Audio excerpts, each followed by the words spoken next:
quilting is my life. It is what I do probably 8-9 hours a day. There are all kinds of quilts.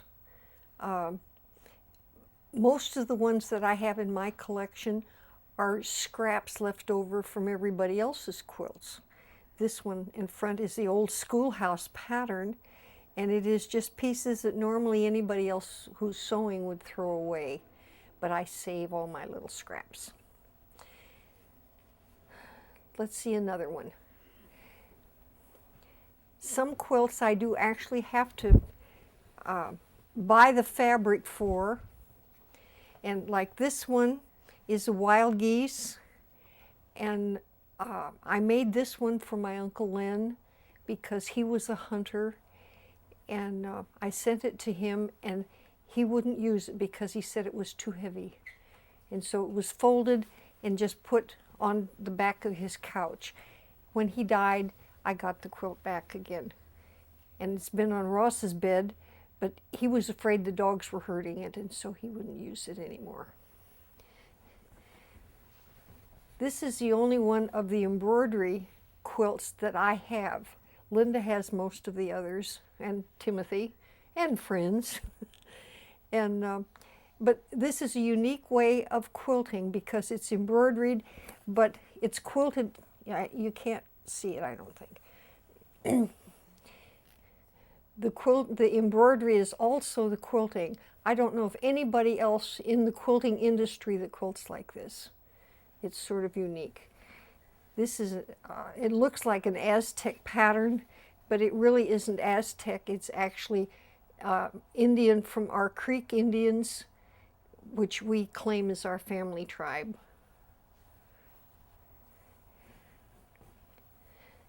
Then, of course, there are holidays to consider.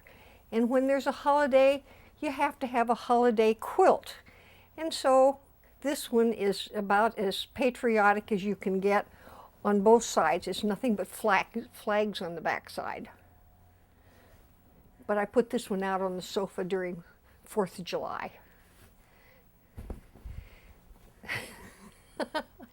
I don't know what to say about this one. This is called Sophie's Choice, which was made with fat quarters.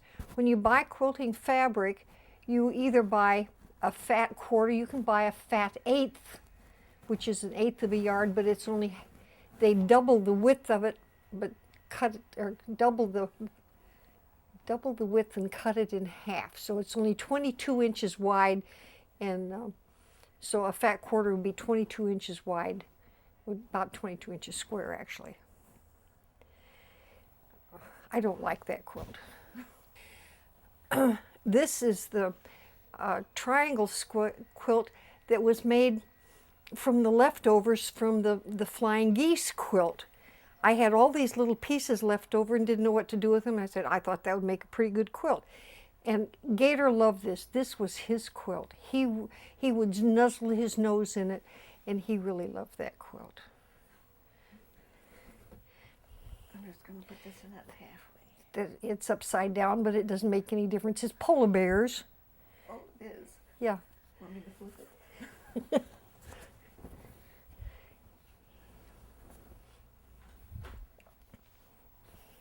We should have put these all on the table and peeled them off, but anyway, this is one that I did actually buy the fabric for, and it's just polar bears, and this is a bear track pattern. It's never been on a bed. I don't know how to put this one. Yeah, this is a traditional Dresden plate. The pieces were sewn together, and then they were appliqued on. The center was appliqued on. This is a very small Dresden plate because usually the Dresden plates are quite large.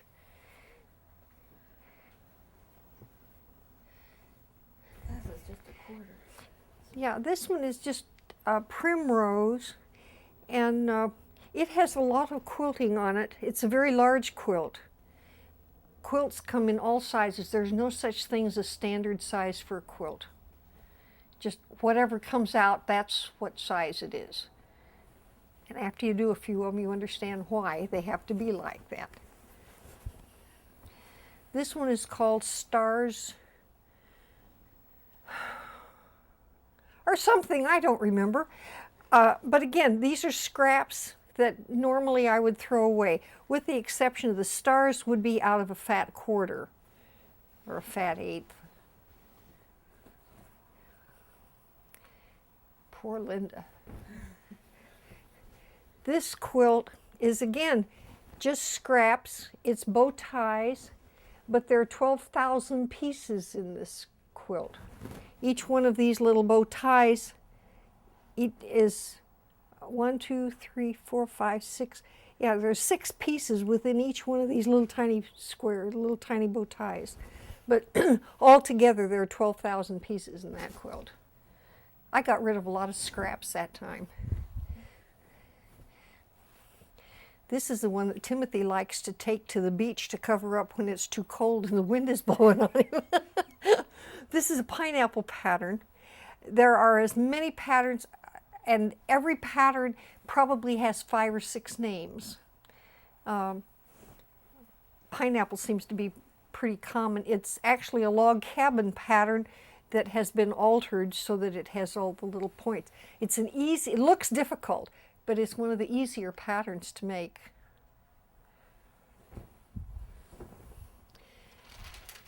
This one is absolute scraps.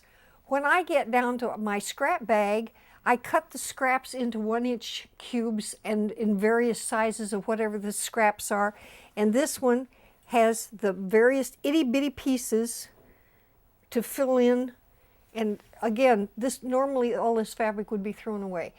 Normally it takes between 10 and 20 yards to make a quilt.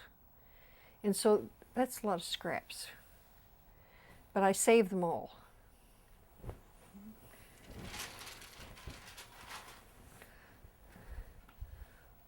Well, I don't even remember. Oh, this one is snowballs. That's this round pattern in this is a snowball. The border is a split rail fence. It's fun to make different borders when you get tired of doing the same pattern. You just do something different. Now, this is all just 2 fabrics, which is kind of unusual for me, but Linda gave me this material for Christmas one year, and I didn't have the foggiest idea what to do with it, but I wanted it to be a 2-color quilt. And so this one, and I don't even remember the name of this one, but this is the Drunken Path pattern, supposedly. Whee! Now I have 2 of these, and these were the first ones that I made when I started quilting this time around. And so this one and the one that's on my bed right now are sort of the same, although none of the squares are the same. But this is just called Frolic. But it's, again, a very simple pattern. Want to show Daddy's quilt? This one, Daddy's lap.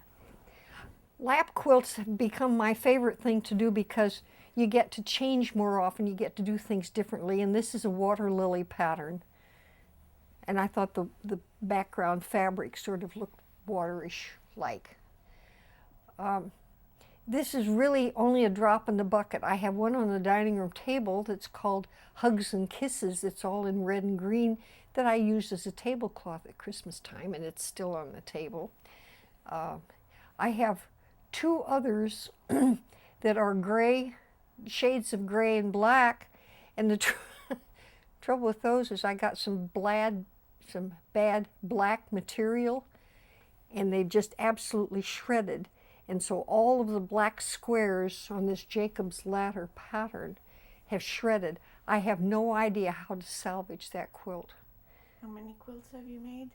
I have made over 100. I think the one that's on the quilting frame right now is 103. I've made more quilts than that because I started quilting. Oh, I guess the first quilt that I actually made was a rose garden, a grandmother's garden, and it was a top that somebody else had bought and made, and I just quilted it. And that was the first one that I quilted, and that was shortly after we got back from Europe, so I would say in the early 60s. How long is it taking you to make the 100? I've made the 103 quilts in the last 6 years. I whip them out rather fast. Normally, I have one quilt in the planning process. I have one quilt in the stitching that I do most all my stitching by machine because I think it's sturdier. I've done some completely by hand, and they really don't hold up well with washing. But these, you can wash them, and they wear like iron. And there's only a couple that I've made that I wouldn't recommend washing. Those are dry cleaned, but So they'll- machine pieced and hand quilted. they're machine pieced, they're hand quilted. I quilt, now this one is quilted about an inch and a quarter squares. I make a rule never to make my quilting lines further than 3 inches apart. I'm not a good quilter, I'm a crafter, because a good quilter would make their lines about, or their quilting stitches about 1/4 of an inch apart. That's entirely too much work for me. And besides that, my grandmother said, and she's the one that taught me how to quilt, that the quilting is merely to hold the top, the batting, and the back together. And so why quilt it 1/2 an inch apart? The old cotton ones, you had to because the cotton would shift. But with the polyester battings that you use now, you can quilt 3 or 4 inches apart and it won't shift, it'll stay put. But I like them, I want them quilted so that the quilt itself decides how it's going to be quilted. I don't decide. I put it on the frame and I look at it for a little while and say, yeah, that's the way it's supposed to be. And it turns out right, and there are no two that are alike.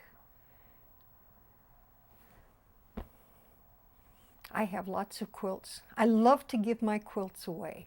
It gives me the greatest pleasure in the world to give my quilts away.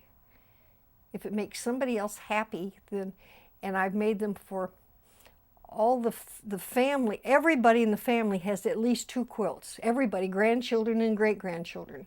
Everybody has at least 2. Some have quite a few more than that. My son, I think, my son and my daughter-in-law have 13. And I don't know how many Linda has. I've lost track. I think Timothy just said that he had 7. But we use them, they're to be used, but they're really, most of them that I have been making lately are art quilts, except these that I make just to fill the time of day, use up my scraps. I enjoy doing the piece quilts, but I enjoy a challenge. I enjoy doing all of them. Doesn't make any difference what it is. Thank you for looking at my quilts.